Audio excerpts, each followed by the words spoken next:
కార్యం చేశారు కదా గ్లోరీ. ఈ 1 నెల 17 నెలల ఈ యొక్క ప్రయాణం ఒక కరపత్రిక చేయాలని అనుకుంటున్నాను. ఎక్కడ సువార్త అయినా ఏదైనా నేను మాటలు చెప్పాలి గ్లోరీ. ఒక జ్ఞాపకంగా ఉండాలంటే నువ్వు రాయాలంటే 2 గంటలు కూర్చొని ఒక 2-3 పేపర్ పేజీలు రాశానండి. ఇంటికి రాగానే నా ఎలక్ట్రికల్ డిపార్ట్మెంట్లో నేను ఎంతమందికి చెప్పాలి, ఆవిడ అలా నేను దర్శించాను. నువ్వు 1000 మంది తక్కువ లేకుండా దేవుడి గురించి సాక్ష్యం చెప్పాలి, పట్టించగలదు. 1000 మందికి తక్కువ లేకుండా దేవుడి సాక్ష్యం నువ్వు చెప్పాలి. నీ సాక్ష్యం బట్టి నువ్వు నమ్మాలి. అది వైద్యుడి కంటే దేవుడి మీద నమ్మకం పెరగాలి. ఇంటి కష్టపరిస్థితి కూడా దేవుడికి చోటు ఇవ్వాలని అందరూ తెలుసుకోవాలనేసి ఆమె నా పాపని ఎత్తుకొని ఒక పెట్టి మీరు పంపించి ఫోటో తీసుకొని ఒక అనంతకి సాయం అయిపోయారు. ఇది రావాలనుకున్నాం. మా అమ్మకి ఏడుపు, చిన్నతో మాట్లాడితే ఏడుపు, అందరూ ఏడుపు. ఇప్పుడు ప్రసిమానంతో మాట్లాడితే నా ఏడుపు, చాలా ఏడుపు. వెంకటంతో మాట్లాడితే ఏం మాట్లాడినా అది ఏడుపు. ఎట్టి చుట్టూ ఏ బాధ చెప్పుకున్నా తిరిగి ఏడిపే నాకు మిగిలేదు. నా బాధని అంతగా స్వీకరించినందుకు మీకు వేలాది వందనాలు. ఎందుకంటే డాక్టర్ నమ్ముడు కంటే యెహోవాను ఆశ్రయించడం మేలు, రాజులు నమ్ముడు కంటే యెహోవాను ఆశ్రయించడం మేలు, మనుషులు నమ్ముడు కంటే యెహోవాను ఆశ్రయించడం మేలు. అన్ని విషయాలు కూడా దేవుడు మనకు మొదటి ప్రాధాన్యత ఇస్తే, నేను ఎలాగైతే నా పాప జీవితంలో ఆశ్చర్య కార్యం చూశాను, ఇది కూడా మీ పిల్లల్లో ఆశ్చర్య కార్యాలు చూడాలని అనుకుంటున్నాను. ఆ డాక్టర్ గారు మరి ఆ ఇన్ఛార్జ్ చార్జ్ చేసుకున్నారు కదా, ఇది ఎలాంటిదంటే నేను నమ్మలేకపోతున్నాను. పాపకి రిపోర్ట్ రావడం ఏంటంటే వాళ్ళు మా దేవుడు గొప్పవాడని చెప్పారు. నర్సుల మధ్యలో దేవుడు గొప్పవాడని చెప్పుకున్నాం, డాక్టర్ల మధ్యలో దేవుడు గొప్పవాడని చెప్పుకున్నాం, రోగుల మధ్యలో దేవుడు గొప్పవాడని చెప్పుకున్నా. చివరికి నేను డిశ్చార్జ్ అయ్యి ఇంటికి వచ్చిన తర్వాత నా తోటి ఉద్యోగస్తుల వాట్సాప్ గ్రూప్లో కూడా నా దేవుడు చేసిన కార్యం నేను అందరికీ పంపించగలిగాను. నాకు ఇది చాలా తలుచుకుంటేనే నిద్ర పట్టలేదు. నా పని చూసారా, నిద్ర పట్టదు. దేవుడు చేసిన ఏంటి నన్ను ప్రేమించాడు దేవుడు. ఎంతమందికి చెప్పాలంటే అంతమందికి చెప్పాలి. ఆ సంఘానికి కూడా వెళ్ళి చెప్తూ కొనుక్కున్నారు.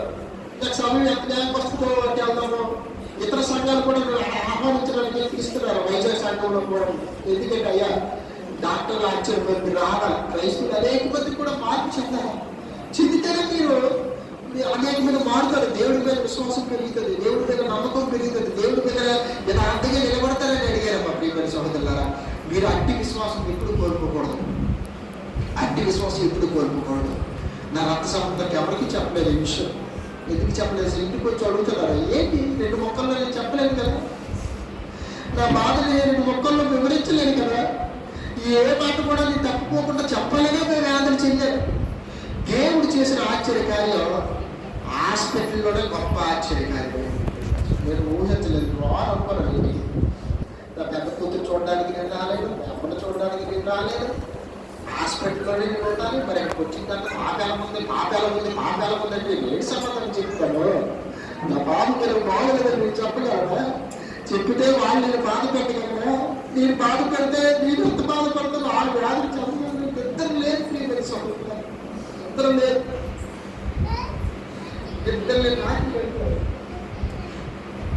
ఇద్దరిని రాత్రికి వెళ్తారు.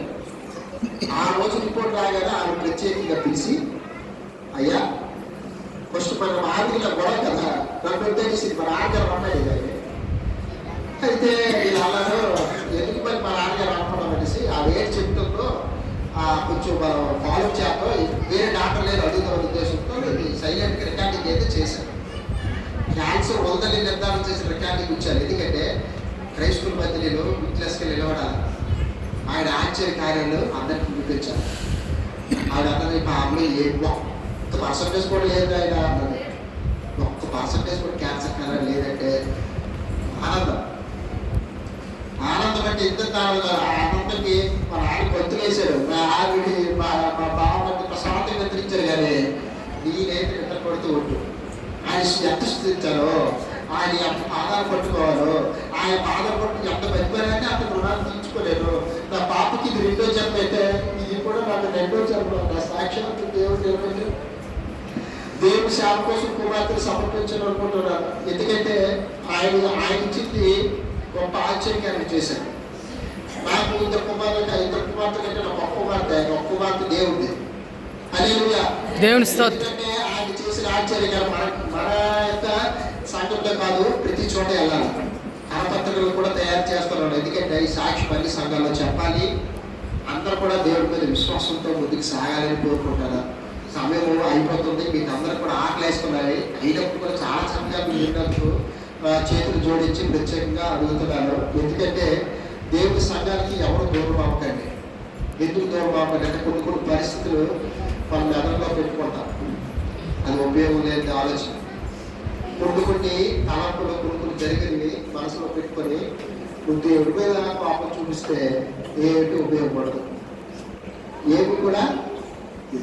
కనుక దేవుడి మీద ఈ సంఘ పెద్దలు ఎవరు ఉంటే మనకెందుకు, ఆ డబ్బు ఏమైపోతే మనకెందుకు, మన చేతలేక సేవ చేయద్దు. సంఘానికి ప్రతి దినం కూడా నేను వస్తాను. నా తండ్రి గారిని కూడా వాక్యం చెప్తాను, బతిమలాడతాను.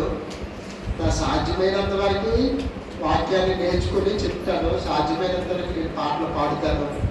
నా జీవితాంతం వరకు కూడా ఈ సాక్ష్యాన్ని నేను మరవలేను. నన్ను డిశ్చార్జ్ అయ్యి 3వ రోజు వచ్చినా నన్ను ఎంత పాడుతాను.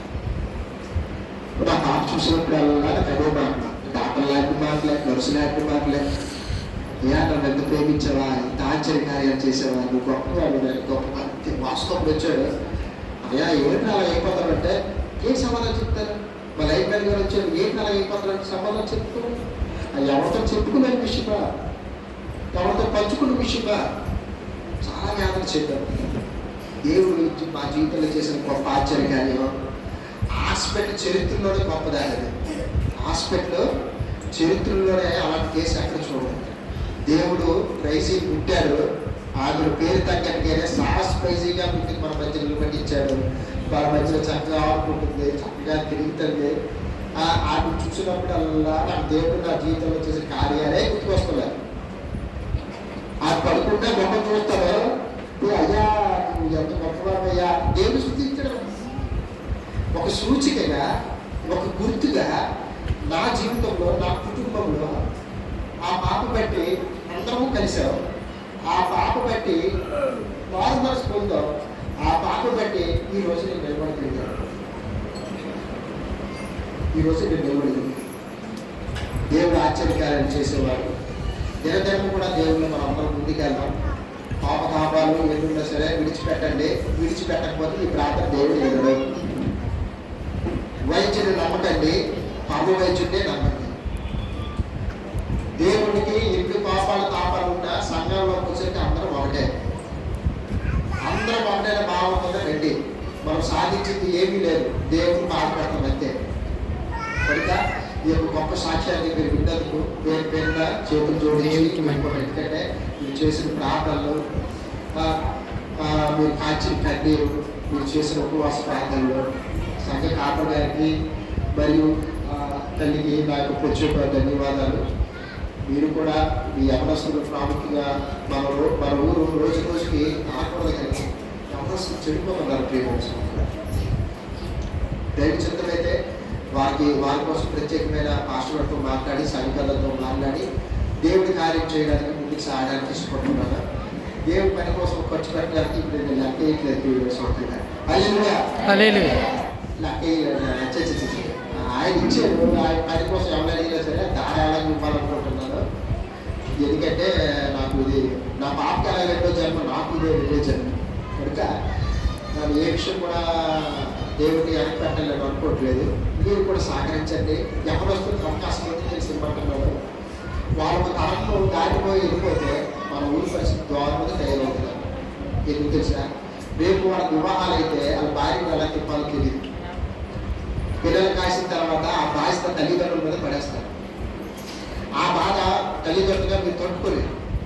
కనుక యవనస్తులకి వాక్యం అనేది చాలా అవసరం. ప్రార్థన జీవితం చాలా అవసరం. వాళ్ళకి ముందుకు సాగాలన్నా, మన సంఘం ముందుకు వెళ్ళాలన్నా యవనస్తులకి ఇవేమీ లేదు.